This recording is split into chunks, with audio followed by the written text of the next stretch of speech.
Today is an exciting stream. Thank you, one and all. Yesterday, we reached 100 subscribers. Now it's up to like 103 already. Thank you guys very much. Thank you for subscribing. Thank you for liking the content. If you have any other desires for supporting me further, this is my subscribe star. I very rarely will post on here, but if you go over to this area, you will see that, there are tiers of subscription. If you need the curious casual, that's fine. You're not going to hurt my feelings. But we do have goals. If I'm able to reach 2,000, what I'm going to be able to do is partner with a bunch of other creators to be able to promote this game that I'm creating called Shades of Dominion. It's a roleplay very loosed off of Magic the Gathering, and it's very fun. It has its own unique immersion style of roleplay because there have been a few tries at creating a Magic the Gathering roleplay, and all of them fall flat. Like, don't even get me started on the fucking Ravnica and Theros, like, D&D supplement books. They're shit. No one wants to play Magic the Gathering as anything but a fucking planeswalker. And with this system that I'm making, you'll be able to create a character inspired by your decks and play a character that is that would behave like the deck that you built.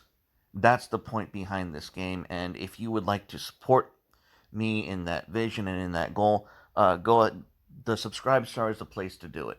But we're not just here to talk shop. We're not just here to shoot the shit and congratulations. I actually have a special treat for all of you, and we're going to be going over some of one of the main topics of my channel. And this is going to be one of the reasons that I call myself the Carnal Conservative. And here we go. So one of the reasons that I created my channel, and one of the reasons that I'm so vocal and frequently posting on my YouTube nowadays, is because we all know that not liberalism, but leftist doctrine, the facade of being sexy, is all but a lie. And in case that wasn't obvious, there's just something popping to my head right now. When the whole Me Too shit started, and it started blossoming up on college campuses, the reason you knew it was fucking AstroTurf instead of the real deal is because college students, if left to their own devices, would come up with something a little more innovative. They would have said, instead of safe spaces, we would have had fuck spaces. Instead of padded rooms with puppies and coloring books, we would have had consent tents. That's the kind of shit I expect from a fucking, like, college free love atmosphere. But because it wasn't real, because Me Too was about, suppressing men instead of, actually addressing and fixing rape culture, we got bullshit like Me Too. And it's, driven down our sexual activity down. So, here's the funny thing. This has been documented. It's been researched, and it's been found out that millennials are having less sex. Well, I'm presenting to you the opposite point of view, just to see what they have to say about it, just to see what their excuses are and what their reasoning is. And here we have from Cosmopolitan, the Cosmo magazine, this shit rag. I say that with complete affection, I assure you. The millennial sex recession is bullshit. Despite what the media says, we're not lonely, porn-addicted career. It on. According to top experts, Cosmo's exclusive data, and actual millennials, yes, they put in their fucking article. We are the most experimental, enlightened, and sexually fulfilled generation yet.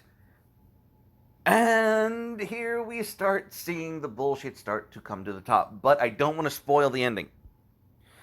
I don't want to spoil it, because This is just too good to be true.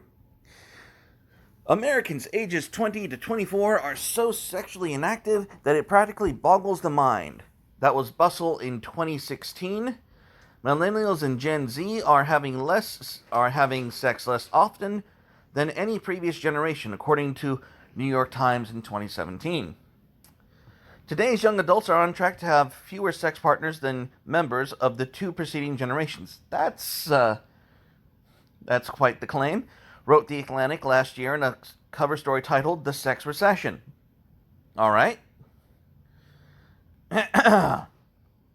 Then just this past March, the Washington Post shrieked about the great American sex drought, adding you can blame young people for this dry spell. Yes, because we're blaming the millennials for everything the fuck else. And here's their big counter. They're wrong. The data behind these headlines is inadequate and doesn't even really back up the grim tale they're peddling in the first place, nor does it take into account millennials' own opinions about our sex lives, because no one asked us, because you don't need to ask someone when the data's in. You don't have to ask the killer if they're guilty when the blood is on their hands and their DNA is all over the place. Asking them is more of a formality at that point, but let's go on. Instead, the closer you look at the myth of the quote-unquote sex recession, the less it seems like a recession at all. Yeah, we're doing sex differently. This is where it gets twisted. The numbers don't consider non-penetrative sex, vibrators, porn, and the fallout from Me Too. I would beg to disagree. I think the numbers do consider non-penetrative sex, vibrators, porn, and the fallout from Me Too, in the sense that it doesn't fucking count. When we say that this generation is having less sex, what we mean explicitly is that men and women are not hooking up. They're not going to the bar, they're not exchanging numbers, they're not having a wild night out, they're not fucking. That's what we mean by this generation, the millennials, are having less sex. Just so we are perfectly clear on the definitions of what we mean by going out and having sex. Now, they say that the panic is overblown. We millennials happen to know we're killing it in the bedroom. Sure, no, you're killing it on a Tinder app is where you're killing it. So, oh my goodness. First, they attack the numbers, going, this sex recession panic can be traced to data from something called the General Social Survey. It's a long-term survey that helps politicians and researchers take America's temperature on a wide range of political and cultural issues. It's not a sex survey, but amid questions on wealth inequality and religion, it does ask a few basic bunking cues, inquiring how many sex partners have you had in the last 12 months? Well, and how often did you have sex in the past? Define sex. It doesn't have to define sex. Sex is pretty self-explanatory in the human mind. It wasn't how often have you masturbated. It didn't ask how many times you looked at a cam girl. It wasn't asking you whether or not you enjoyed your particular flavor of pornography. It asked about sex. It asked about men who are either married or single, bonking another person. Or women going out and finding someone to have sex with. That's what it was asking. We don't need to quantify what sex means. We all know what sex means. The only one confused about what quote-unquote sex is are the millennials. Millennials are apparently so confused about the definition of sex that they're not fucking having it. So, but since it's been conducted for decades, it allows researchers to compare different generations over time, yada yada. Oh, it doesn't define sex in these questions or ask whether you've been having good sex or even whether you're cool with having the amount of sex you're having. Typical millennial complaints, I assure you. uh, and then they explain the actual drop. It went from, what was the average? 81.29, 81.29 times a year, 87.8, 87, 78.5. So it dropped from 81.29 to 78.5. It's just 2.79 fewer romps a year. Okay, here's why that's significant. Even though it's just 2.79, this is supposed to be the most hyper-sexually active group in America, and the rate went down. That's still a bad sign. And it's something that millennials need to be chastised for. They need to stop getting over whatever their hang-ups are. And in this case, I would highly recommend women loosen up a bit. I mean, for fuck's sake, they went to go see 50 Shades of Grey. You can loosen up for the real deal, ladies. But let's let's not here we are again. Since the GSS doesn't define sex, nobody knows if millennial respondents counted oral, solo, non-penis involving, or any other non-penetrative play in their tallies.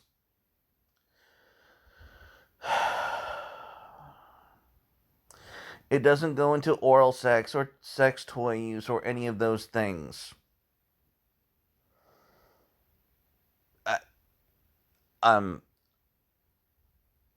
Hang on. What is their justification for this?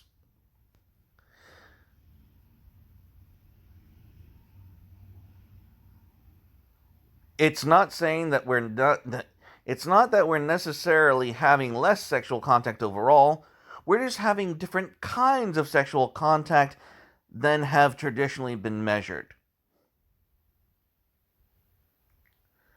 Yeah, and this is basically where they try to explain away the study. They start including things like vibrators, self-play, pornography, and I believe they even go into cam girls at some point in this article. And their argument is that we're not having less sex, we're just having better sex. Which is a complete trash lie. And anyone with half a brain would be able to smell it. Now, we're going to go over why Cosmo's absolute bullshit. But before we do, we're going to go over to a study that's not bullshit. See, this is the fiction that they want you to believe. This is what they want you to buy into. This is something that they want you to believe, that this woman who's been counted as not having a sexual a high repetitive sex life is someone like Amanda, who's tried it all: BDSM, anal, sex toys, watching porn with her partners. And she's had it close with 50 people, but for her, it's all about how well she's doing it. It's about the connection, she says.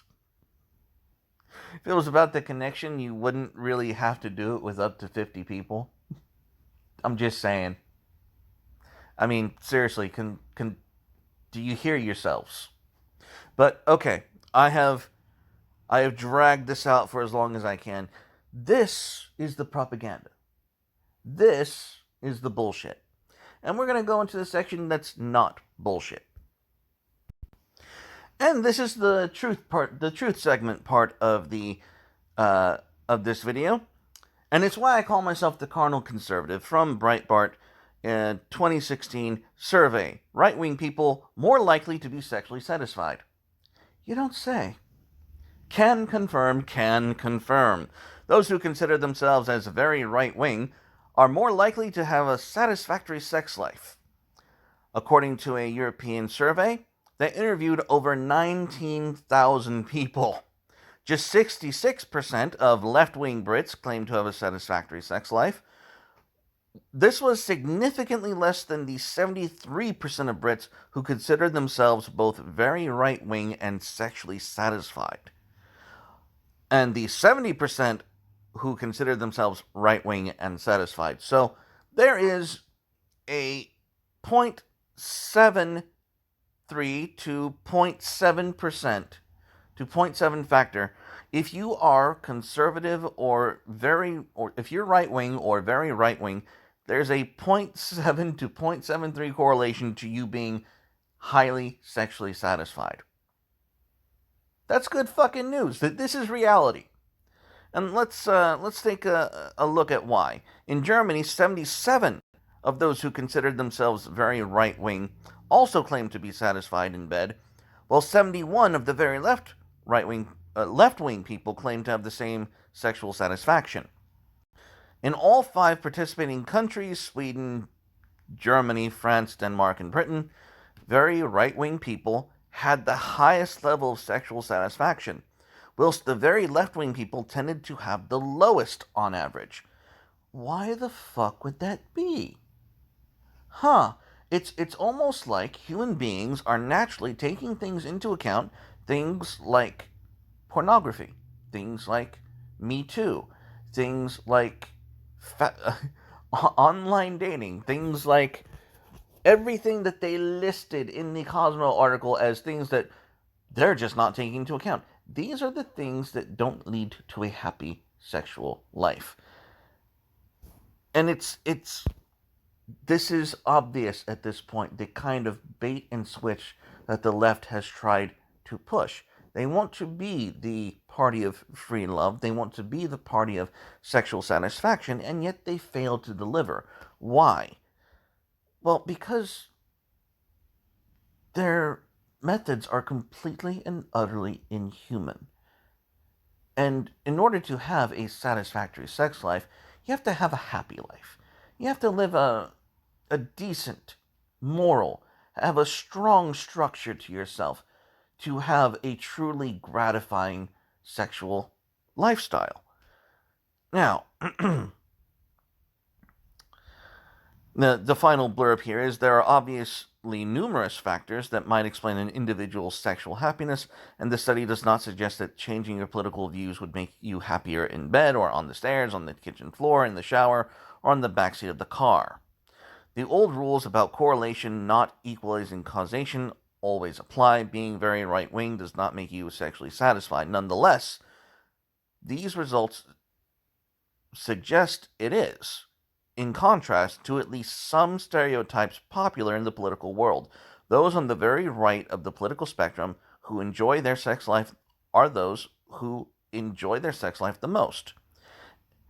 And that this finding is true across a number of different European countries. And it's because I shouldn't have to explain this. Like, most of you are already in the know. Most of you already know that this is one of the bait and switches that the left constantly projects. But we're going to add another layer to this. I'm going to show a clip in just a few moments about the true nature of cosmopolitan journalism and the reason why they wrote the way that they wrote. And I hope that you enjoy it, and I hope that you enjoyed the video. That's all I have for you, and the clip will soon play. But I hope that you take heart, because there's a lot of you who are coming on to the right side of politics, to the center right, and further, but hopefully not too far. And it is possible to change out of the leftist mindset into a more happy and a more wholesome mindset. And that's why I'm here. I need you to know that it is possible. And the fact that you were miserable before isn't because you're crazy. It's not because you're broken. It's because you're actually functioning correctly. It's because you are a functional human being, and being on the left made is literally the cause of making you miserable and sexually unsatisfied. And unsatisfied in, I'm sure, many other departments. But that's where we're going to stop, and I hope you enjoy the next clip. Now, Helen Gurley Brown, the editor of Cosmo, you had some interesting conversations with her, and you learned some interesting things you share in your book about how Cosmo got across a certain philosophy or message to women at the time. Right. Can you share more about that? Right. She taught that sex without the kids and hard work will set you free. That was Gurley Brown's philosophy. She was had been a copywriter in California. She was one of the biggest advertising copywriters in the country. She was very good at what she did. And then she took Cosmopolitan, which had been a homemaker's magazine, and turned it into a sex rag, basically. And it was very, very popular in those days. Cosmo was the hottest women's magazine in the nation. And that was her philosophy. Hard work and sex without the kids will set you free. She didn't have children. She was married, but she didn't have children, nor did she want them. She said children were more of a nuisance than a blessing. And you could get married, but you should have abortions, or you should use the pill. And if the pill failed, you should have an abortion. Can you tell me more how she instructed you and other writers, to sell her particular ideology? We made up a lot of those stories.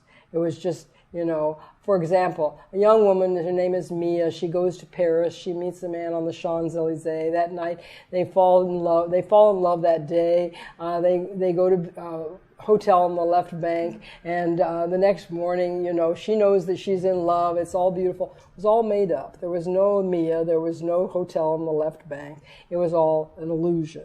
And we created this fantasy world